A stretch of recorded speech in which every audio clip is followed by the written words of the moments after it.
बहुत शुक्रिया मोहम्मद मालिक साहब, आपने प्रोग्राम में ज्वाइन किया। ये बताइएगा कि कल के सुप्रीम कोर्ट के फैसले के बाद सियासी मंजरनामे में आप क्या देख रहे हैं? पाकिस्तान तहरीक इंसाफ के लिए मजीद कितनी मुश्किलात बढ़ने जा रही हैं? आज जैसे कि हमने देखा कि पंजाब में भी सख्ती बढ़ी है, तहरीक इंसाफ के कोई 20 के करीब उनके MPs को जो है मुअत्तल कर दिया 15 सेशंस के लिए, जो कि अनप्रेसिडेंटेड है कि उन्होंने कल हुल्लड़बाजी की मरीम नवाज साहब की स्पीच के दौरान।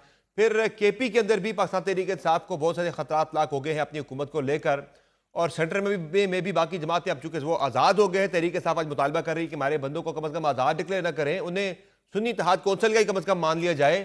तो तहरीक इंसाफ के पार्लियामान में जो उनका वजूद है, उनकी बका है, उसको कितना बड़ा खतरा देख रहे हैं? और अब आप इस फैसले के क्या मुमकिन असरात देख रहे हैं सियासी मंजरनामे के ऊपर? देखिए, पहली बात तो ये है कि आपको ही पता है, कोई भी सरप्राइज नहीं था इस फैसले से। हम्म। किसी को हैरानी नहीं हुई, ये होना था। बात अब ये है कि आगे क्या होगा। दो तीन चीजें, एक तो नेशनल असेंबली में 2/3 अक्सरियत हो जाएगी रूलिंग अलायंस की। तो जो पिछली दफा उनको बड़ा लाड करना पड़ा था मौलाना फजल रहमान साहब का, बाकियों का, वो लाड नहीं होगा। लेकिन जो परेशान कुन बात ये है समर, वो ये है कि इतनी ज्यादा किया क्यों जा रहा है। क्या 26-27वीं आईनी अमेंडमेंट जो एक्सपेक्ट हो रही है, उसमें क्या होना है जो हम्म। इतना बड़ा आपको स्ट्रैंगल होल्ड चाहिए? ये चीज अब PTI से बात आगे बढ़ गई है। और इस्लामाबाद में बड़ी खौफनाक हम बातें सुन रहे हैं कि जी शायद कोई मुद्दत में इजाफे की बात हो रही है, पार्लियामान की अपनी मुद्दत में। वो हो सकती है 2/3 के साथ। उसका सड़क पे जो भी रिएक्शन हो, आपका मेरा रिएक्शन जो भी हो, लेकिन अगर एक आईनी तौर पे कोई चीज हो गई तो उसके बड़े सीरियस समरात हैं लॉन्ग टर्म। गवर्नमेंट इस वक्त एब्सोल्यूट कंट्रोल में है, इसमें कोई शक ही जी नहीं हाँ। है। इकॉनमी बेहतर, मेगा ट्रेंड्स बेहतर हैं, IMF ठीक है, इंटरनेशनल रेटिंग एजेंसीज अच्छी रिपोर्ट दे रही हैं। अब लेटेस्ट आ गया डिफॉल्ट का, तकरीबन आपका 60% का जो खतरा था वो अब 47% पे आ गया है 64% से। ये बड़ी अच्छी इंडिकेटर्स हैं। या जंग जीत गई है फौज। सडनली हमारा दुनिया में स्टेटस और है। आर्मी चीफ को अनप्रेसिडेंटली तौर पे प्रेसिडेंट ट्रंप, कोई भी अमेरिकन सदर, लंच करा रहे हैं। Lot of things have changed. Judiciary की साइड पे देखें तो जितने कार्ड्स हैं PTI के खिलाफ बिल्कुल स्टैक हो गए हैं। वो एक मंसूर अली शाह साहब को वो ले बैठे, उनका नाम ले लेके उनको हटाने के लिए पूरी हैयत बदल गई सुप्रीम कोर्ट की। वही फैसले आ रहे हैं जो एक्सपेक्टेड थे। जनरल फैज का फैसला आ जाएगा नवंबर तक, उसके अपने इम्प्लीकेशंस हैं। पंजाब और KP की सिचुएशन डिफरेंट है। KP को सिंपली आप इस एंगल से ना देखें कि वो बड़ा PTI का गढ़ है। KP को आप इस एंगल से देखें कि एक बहुत बड़ा सिक्योरिटी इशू है उस सूबे जी हाँ। का। और जो ओवरऑल स्ट्रेटेजिक प्लान्स हैं उसमें वो ताउन नहीं रहा गंडापुर गवर्नमेंट का, जो कि किसी सूबाई गवर्नमेंट का होना चाहिए था। तो वहां पे अगर कोई चेंजेस होती हैं या चीजें बदलती हैं, PTI के तनाजुर से ना देखें उसको, अब नेशनल सिक्योरिटी के तनाजुर से भी देखें।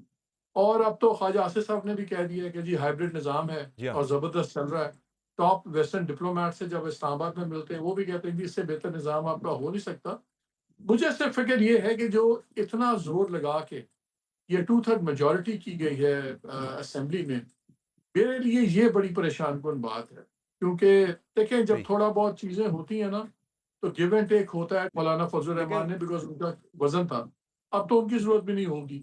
अब लेकिन मलिक देखना साहब, ये है जो कि 27वीं अगर आएगी तो क्या लेके आ रही है। मलिक साहब, एक चीज़ तो बड़ी वाज़ेह है कि जो फैसला साज हैं या फिर आप जो भी कहें कि ये तो अब सोचा जा रहा है, ये बात हो रही है अब कि जो मौजूदा हुकूमत है वो अपनी मुद्दत तो हर सूरत में पूरी करेगी ही करेगी।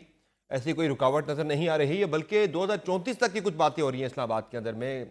जो है पता चला है मुझे कुछ बाहर हल्कों से कि 2034 तक की बातें हो रही हैं कि ये सिस्टम जो है ये कम अज़ कम 2034 तक कम अज़ कम इसने कंटिन्यू करना है।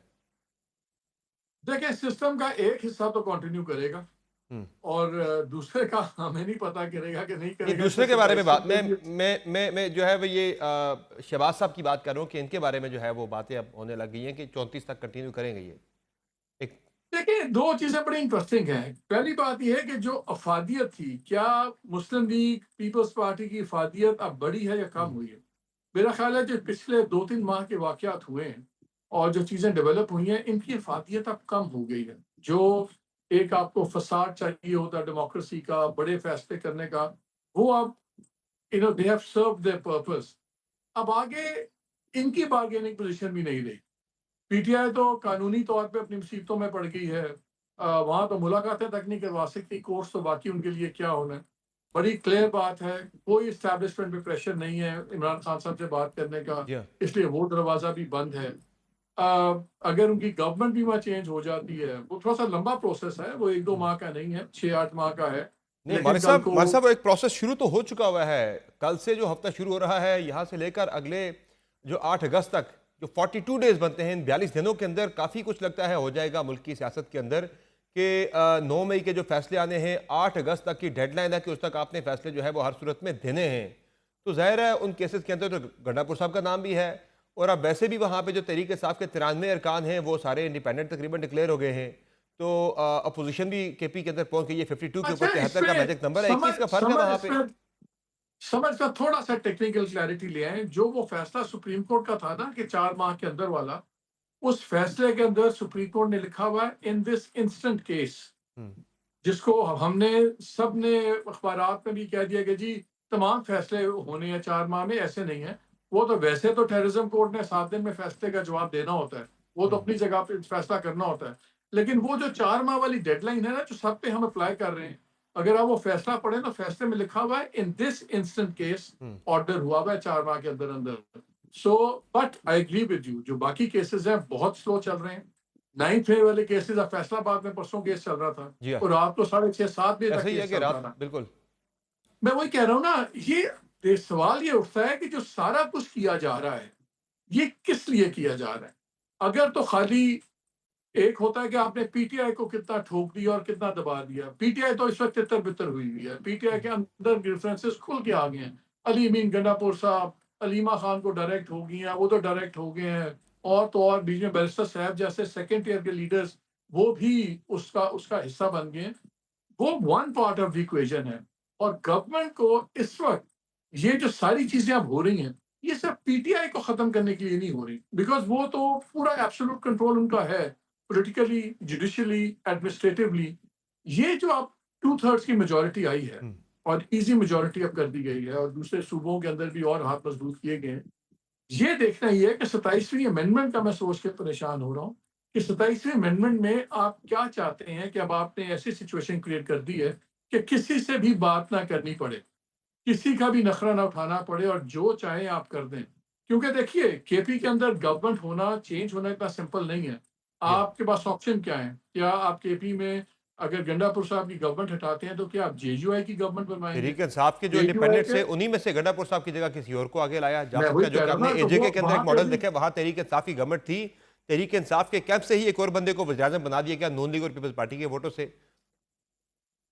क्योंकि मौलाना साहब भी पुश ओवर नहीं है कि मौलाना साहब तो आप कहेंगे खड़े हो जाए तो खड़े हो जाएंगे, वो अपना पाउंड ऑफ हम्म, फ्लैश हर चीज में लेते हैं। केपी में मुझे थोड़ा सा टाइम लगता नजर आ रहा है। I don't see it happening in 30 days और 35 डेज। मेरा ख्याल है वहाँ ज्यादा एहतियात से करेंगे क्योंकि उसकी सेंसिटिविटी प्रोविंस की ओर हम्म, है। उसके जो कॉन्सिक्वेंसेज हैं वो सिर्फ पीटीआई की सियासत पे नहीं है, उसके आपके स्ट्रेटेजिक जो इंस्टीट्यूशनल सही है। सिक्योरिटी कंसर्न्स हैं। इसलिए वहाँ किसी को ये नहीं हो सकता कि आपको बिठा दें या मुझे बिठा दें जस्ट बिकॉज हम इंडिपेंडेंट हैं। वो एक लॉन्ग टर्म प्लान के तहत चेंजेस होंगी। सही है जो मालिक साहब। सेंटर के अंदर मेजोरिटी आ गई है, जी जी। इस पे आपको और मुझे परेशान होना चाहिए कि ये 2/3 मेजोरिटी कहीं पार्लियामान की मुद्दत को छेड़ने के लिए तो नहीं है। बिकॉज इसके अलावा किसी और मुद्दतें छेड़ने छूड़ने के लिए इतना एक्सरसाइज करने की जरूरत नहीं, वो वैसे ही हो जाती हैं। वो सही है। नो, वो वोट को इज्जत दो वालों ने भी बड़ी बातें कर दी, इमरान खान साहब ने भी कर दी, सारे मान जाते हैं, उसमें फिक्र की बात नहीं है। ये जो अमेंडमेंट्स की अब आएंगी, मुझे अब 27 लगता है कि शायद कोई ऐसी लाएं कि जो आइन का और गवर्नेंस का और ये पार्लियामान का बुनियादी स्ट्रक्चर, ये ना छेड़ा जाए। तो इसके शॉर्ट टर्म में तो कुछ नहीं होगा, लेकिन लॉन्ग टर्म के बड़े इसके असरात होंगे।